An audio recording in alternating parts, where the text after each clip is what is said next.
राम राम सारण है। हर हर महादेव। प्रवचन सरिता की एक और नए अध्याय में आपका स्वागत है। भाई वो ये अपनी चर्चा का हम जारी रखाएंगे जहाँ से हमने बंद करी थी। इब भी हम और बहुत सारे भाई ये बात सोचे हैं कि हम कि सबसे आसान तरीका कौन सा है मन को काबू करने का। और सब यह बात सोचे हैं सबसे ज़्यादा दुखी इस सृष्टि में मैं ही हूँ। मेरे से ज़्यादा दुख इस सृष्टि में किससे नहीं बिना है। तो भाई सच्चाई ये है मनुष्य जन्म है वो दुखों का घर है। यह बात बड़े बड़े ऋषि मुनियों और सिद्ध पुरुषों ने भी बताई है। महात्मा बुद्ध ने भी यह बात कही है कि मनुष्य जन्म है वो दुखों का घर है और जो मनुष्य है वो अपने दुखों का कारण स्वयं है। तो यह बात आप सोचनी छोड़ दो कि इस जगत में कि कोई आदमी सुखी होगा।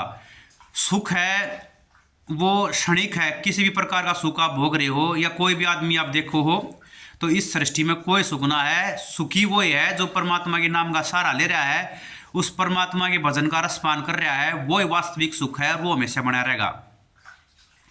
तो भाई आज हम और सरल तरीका मैं अपना बताने की कोशिश करूंगा कि मन में काबू कैसा कराया जाए और जो ये अपने मन के अंदर जो दुख है बैठ गया है यो किस तरीके से दूर करा जा सका है यो भी आज हम समझने की कोशिश करेंगे। तो सबसे पहली बात तो यह है कि हमारे दुख का जो मुख्य कारण है वो हमारी कामनाएं हैं, हमारी असीमित इच्छाएं हैं, असंतोष की भावनाएं हैं। जो परमात्मा ने हमारे को दे दिया उसमें हम संतोष नहीं कर रहे और ज़्यादा की हमने आवश्यकता है, अतिरिक्त चाहत है, वो ये इस मनुष्य जन्म में दुख का सबसे बड़ा कारण है। इसने हम एक कहानी के द्वारा भी समझेंगे कि भाई एक सिद्ध और श्रेष्ठ पंडित था। तो उसके गुरुकुल में बहुत सारे शिष्य भी उसके रहा करते। तो क्या होया एक सेठ जंग आया आश्रम में, गुरुजी मैं वो कर रहा हूँ पंडितों को जमाऊंगा कि आप ज़रूर आए। एकादशी के दिन मैं पंडित का हो वो भोजन का प्रबंध करूँगा, आप मेरे घर पर पधारें और भोजन ग्रहण करें, कृपा करें। तो भाई पंडित जी ने उसका निमंत्रण स्वीकार कर लिया। लेकिन एकादशी को पंडित जी वैष्णव ब्राह्मण थे, वो व्रत धारण कराया करते। तो उसने उसका जो व्रत था एकादशी के वाले दिन उसने अपने दो शिष्यों को बुलाया और उनको कहा कि भाई वो जो सेठ जी निमंत्रण दे के गए थे आप उनके घर जाओ और भोजन ग्रहण करो। तो गुरुजी की आज्ञा के अनुसार दोनों जो शिष्य थे वे उस सेठ के घर पर चले गए। सेठ ने दोनों की अच्छी आओ भगत करी, उनके पैर धोए, उचित आसन पर उनको बिठाया और स्वादिष्ट बहुत सारे जो व्यंजन बना रखे थे वो खाने के लिए उनको परोसे। तो भाई दोनों शिष्यों ने भरपेट अच्छे तरीके से भोजन कराया और भोजन के उपरांत उनके हाथ वगैरह धुला के पंडित जी ने दोनों के चरण लिए और उनको दक्षिणा के रूप में 2-2 रुपये दिए। उस टाइम पे 2 रुपये बहुत ज़्यादा होया करते भाई, अन्य पैसे इन ये चल जाया करते। 2 रुपये की तो कीमत बहुत होया करती रुपये की तक।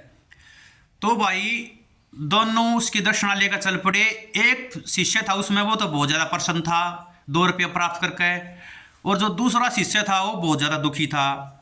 तो दोनों ही अपने गुरुजी के पास गए और उनको प्रणाम किया। तो गुरुजी ने देख कर तुरंत भाप लिया कि भाई एक शिष्य तो बहुत ज़्यादा प्रसन्न लग रहा है और दूसरा शिष्य है वो मेरे को दुखी लग रहा है, वो प्रसन्न नहीं है। तो गुरुजी ने दोनों से बारी बारी कारण पूछा। एक से पूछा भाई तू इतना प्रसन्न क्यों है।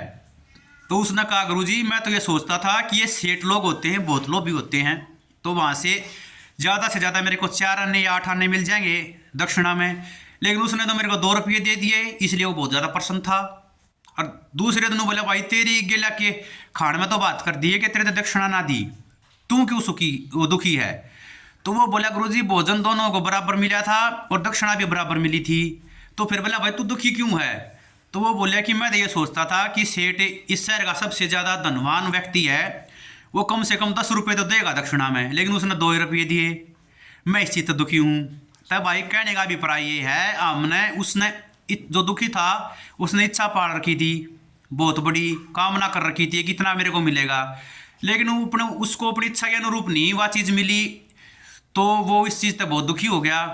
तो ऐसा अगर उसने इच्छा के अनुरूप मिल जाती तो दूसरी जगह जाता वो और ज़्यादा की कामना करता। तो जो आदमी बार बार कामना कर रहा है बड़ी इच्छा अपने मन में रखा है वो तो कभी सुखी हो ही ना सकता इस सृष्टि में। उस तो चाहे कुछ भी दे दो उसकी और ज़्यादा इच्छा बढ़ जाएगी। इसमें हमें सब हमारे सभी का यही हाल है। हमारी जो मन की इच्छाएं हैं असीमित, और जो हमारी कामनाएं हैं और ज़्यादा पाने की जो चाहत है, वही मेरे हिसाब से सबसे जो बड़ा कारण है वो दुख का वही है। तो भाई आप लोगों को क्या लगता है कि यह सत्य है? तो ज़रूर कमेंट करके बताएं, और किसी भाई का कोई और प्रश्न हो तो वो भी कमेंट करके बताएं। दूसरी बात भाई, मन को काबू करने का एक और सरल तरीका जो हमने मन कही थी कि वीडियो के शुरू में बताऊंगा मैं, वो यो है, एकदम किससे भी चीज़ ना आप नहीं बांध सकते। कोई भी चीज़ हुई उसने एकदम नहीं बांध सकते आप आज तक ये सोचो कि आज तक मैं मौन धारण कर लूँगा, जहाँ आवश्यकता होगी वही बोल लूँगा, आज से ही मैं अपनी सारी इंद्रियों को बांध लूँगा, या आज से ही मैं सभी इच्छाओं और कामनाओं को त्याग दूंगा, तो ये भी संभव नहीं है भाई। तो किस तरीके से इसको संभव बनाया जा सकता है, वो तरीका ये है, इसको भी मैं आपको एक कहानी के द्वारा समझाऊंगा। जैसे ये जो मदारी होते थे पहले, वो बंदर रखते थे, आपको पता है, खेल तमाशा दिखा गए, मनोरंजन कराते लोग और अपनी आजीविका चलाया करते। तो वे क्या कराया करते, शुरू में बंदर आपने बेरा बहुत चंचल जीव हुआ, उसने काबू में लाने का तरीका क्या था उन दो रहा है। शुरू में उसके गढ़ में जैसे रस्सी बांध देते, वो तो भाई जगह जगह खुद तांड्या करे, लेकिन जैसे उसके गढ़ में शुरू में 30 फुट की रस्सी बांध दी, तो वो 30 फुट तक कूदता जाएगा और उस तक बाहर जाने की कोशिश करेगा, लेकिन वो रस्सी गढ़ में बंद रही है, वो टाइट हो जाएगी, वो उस तक बाहर ना जा पाता, बार बार प्रयास करेगा लेकिन उस तक बाहर ना जा पाता हो। तो धीरे धीरे वो इस बात ने मान जाए कि मेरी जो सीमा है वो इस 30 फुट के दायरे में है, तो वो उड़े उछल कूद करने लग जाए और 30 फुट तक बाहर जाने की कोशिश भी ना करता। तो यह चीज़ देखो मदारी धीरे धीरे उस रस्सी को 25 फुट की कर दे है। फिर वो बंदर ने सोचा तेरा यो दायरा 25 फुट का हो गया, फिर धीरे धीरे वो मदारी उस रस्सी ने 20 फुट की कर दे है। इससे तरीके से उसने वो 15 की 10 की लास्ट में फिर 3-4 फुट की कर दी है, और फिर वो बंदर ने चला बैठ जाए उड़े। तो इस तरीके से हम निष्कर्ष हमारा यो लग रहा है, धीरे धीरे मन को अपनी इसमें सीमाओं में बांधें, धीरे धीरे उसकी सीमा आप स्वयं निर्धारित करें कि एक एक चीज़ ना आप धीरे धीरे करने की कोशिश करें। कि सबसे पहले ये करें कि मेरे को निरर्थक बक नहीं करनी है। अब जो ये वाणी दी है भगवान ने परमात्मा का स्मरण करने के लिए दी है, इसने चुगली चुपटी में ना लगाऊं मैं, इधर उधर की बकवासबाजी सारा दिन ये बंद कर दें। सबसे पहले इस चीज़ की शुरुआत करें और इससे परमात्मा का स्मरण शुरू करें, तो धीरे धीरे आपने इस चीज़ की आदत हो जाएगी। जब यह चीज़ आपके अभ्यास में आ जाएगी तो धीरे धीरे दूसरी चीज़ न पकड़े, फिर जिस चीज़ की तरफ आपका मन बार बार जा रहा है फिर उस चीज़ को काबू करने की कोशिश करें। इसके बाद तीसरी, तो इस तरीके से करके आप धीरे धीरे अभ्यास के द्वारा बिल्कुल मतलब सरल तरीके से इस अपने मन ने काबू में कर सको हो, और जो ये संसार की तरफ जा रहा है इसकी दिशा मोड़ के जो परमपिता परमेश्वर है उसकी तरफ लगा सको हो। और जब एक बार यो अभ्यास के द्वारा परमात्मा में हमारा मन लग जाएगा, उसके बाद ही यो सृष्टि की और किसी चीज़ में नहीं लगेगा, इसने वास्तविकता बेरा लग जाएगी कि असली आनंद वो है परमात्मा के स्मरण का। तो भाई आज की वीडियो में इतना ही। आप सबसे फिर वही प्रार्थना है कि वीडियो अच्छी लग रही हो तो आप लाइक करें और चैनल को सब्सक्राइब करें, फेसबुक या इंस्टाग्राम पर देख रहे तो फॉलो करें, और किसी भाई का कोई प्रश्न है तो वो कमेंट करके बताया करो भाई, उस तक फिर और दूसरे भैया ने भी बेरा लग गए फ़ोन की बजाय।